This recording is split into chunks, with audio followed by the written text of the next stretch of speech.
엘리사가 죽을 병에 걸렸다는 소식을 들은 요아스 왕은 엘리사를 만나러 갑니다.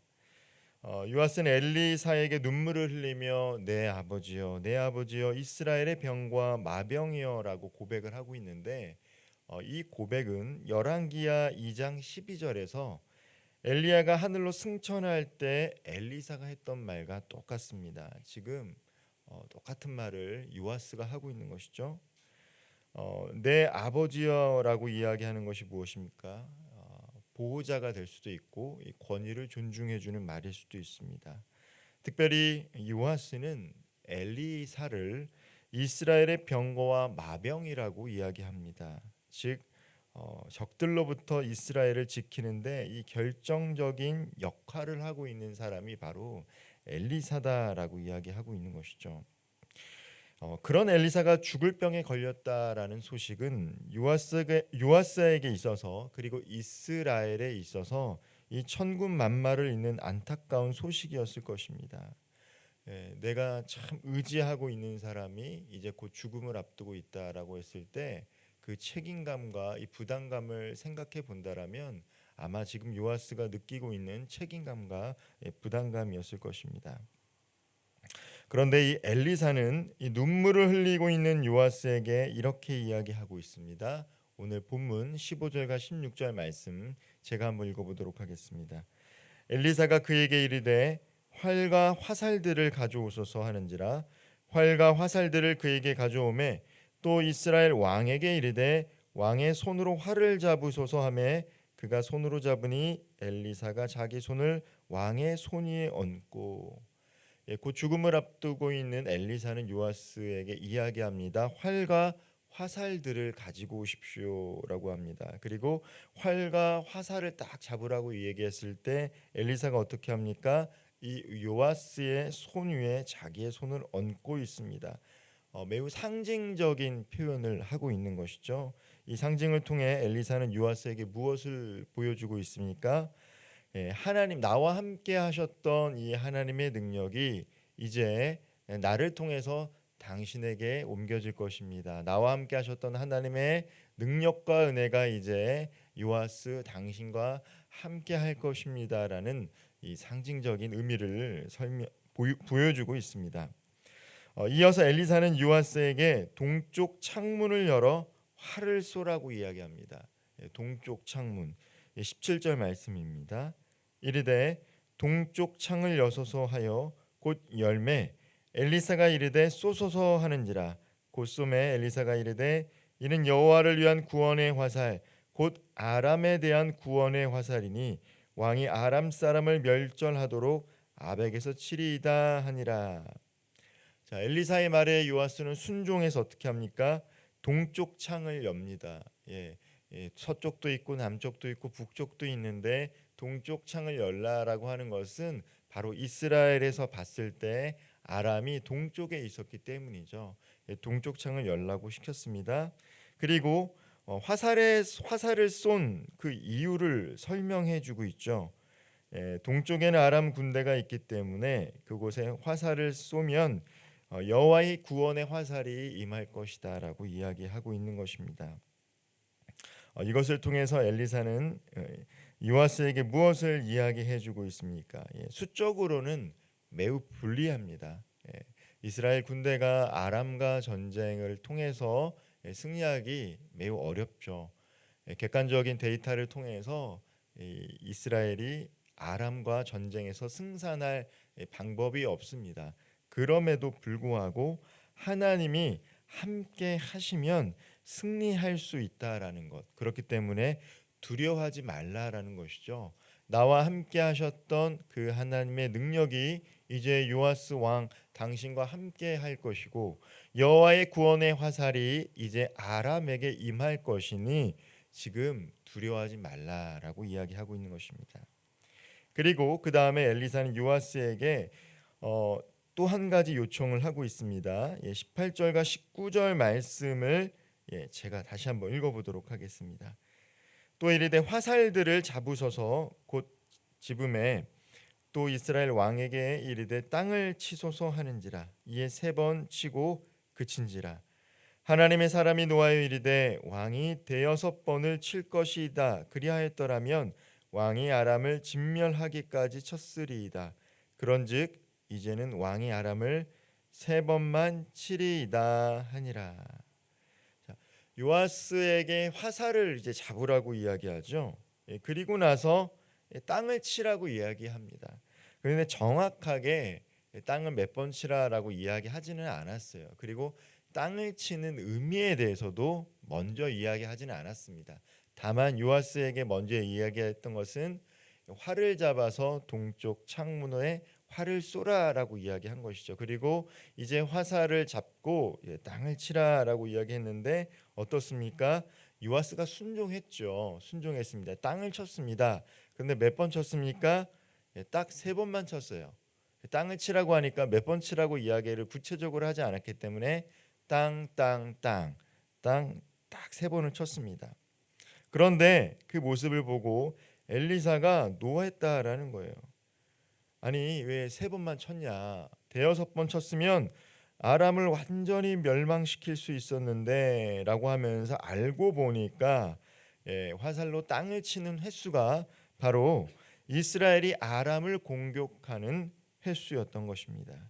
그렇게 엘리사는 하나님에 대한 믿음 없는 요아스의 행동에 비탄해하고 있는 것이죠.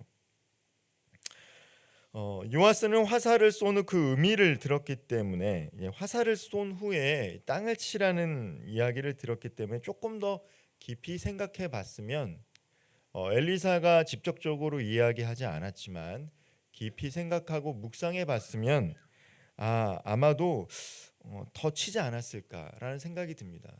그리고 엘리사가 구체적으로 왕이시여 지금 이제 화살을 잡고 땅을 치는 것은 이스라엘이 앞으로 아람을 공격할 횟수입니다라고 조금 더 구체적으로 자세히 설명해 줬으면 아마 요아스가 세 번만 치고 그쳤겠습니까? 아니죠. 10번, 20번도 더 쳤을 것 같아요. 엘리사가 그만하라고 할 때까지 아마 계속 크게 땅을 치지 않았을까라는 생각이 듭니다. 안타깝습니다. 그런데 이 안타까운 행동이 요아스만 하는 것이 아니다라는 것이죠. 오늘을 살아가고 있는 우리들이 어쩌면 이 요아스 왕과 같은 모습으로 살아가고 있는 것은 아닌지 이 새벽에 한번 묵상해 볼 필요가 있을 것입니다.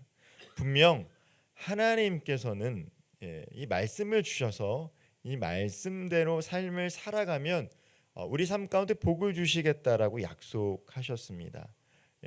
구약에서는 특별히 건강도 주시고 물질의 축복도 주시고 자녀들이 번영성하는 그런 삶도 살아갈 수 있도록 약속하셨죠.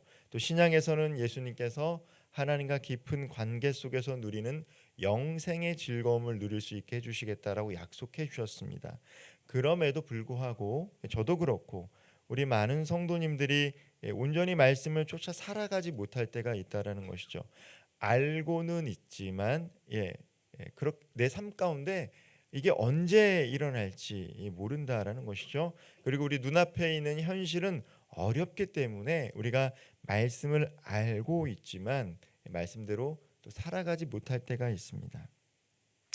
분명 복을 주시겠다고 약속했음에도 불구하고 우리들의 삶이 그렇게 살아가지 못했기 때문에 준비되어지지 못했기 때문에 하나님께서 풍성히 주시고자 하는 은혜를 누리지 못하고 살아갈 때가 있다는 것이죠. 그래서 어떻습니까? 안타깝지만 때로는 요아스처럼 우리 인생 가운데 세 번만 승리하는 제한된 은혜를 우리 스스로 만들어가며 누릴 때가 있다라는 것이죠. 오늘 24절과 25절 말씀 제가 한번 읽어보도록 하겠습니다. 아람의 왕 하사엘이 죽고 그의 아들 베타닷이 대신하여 왕이 되매 여호아스의 아들 요아스가 하사엘의 아들 베타단의 손에서 성읍을 다시 빼앗았으니 이 성읍들은 자기 붙인 요아스가 전쟁 중에 빼앗겼던 것이라. 요아스가 베타나를 3번 쳐서 무찌르고 이스라엘 성읍들을 회복하였더라. 오늘은 하나님의 약속이 어떻게 성취되었는지로 마무리되고 있습니다. 아람 왕 하사엘이 죽고 베타다시 왕이 되면서 요아스가 그 성읍을 빼앗겼던 성읍을 다시 빼앗는 과정이 오늘 24절과 25절에 기록이 되어 있습니다. 이는 엘리사가 말한 대로 3번 아람을 쳐서 이기고 이스라엘 성읍을 회복하는 것이죠. 이는 이스라엘의 군사력으로 아람과 전쟁에서 승리한 것이 아니다라는 것을 이야기합니다.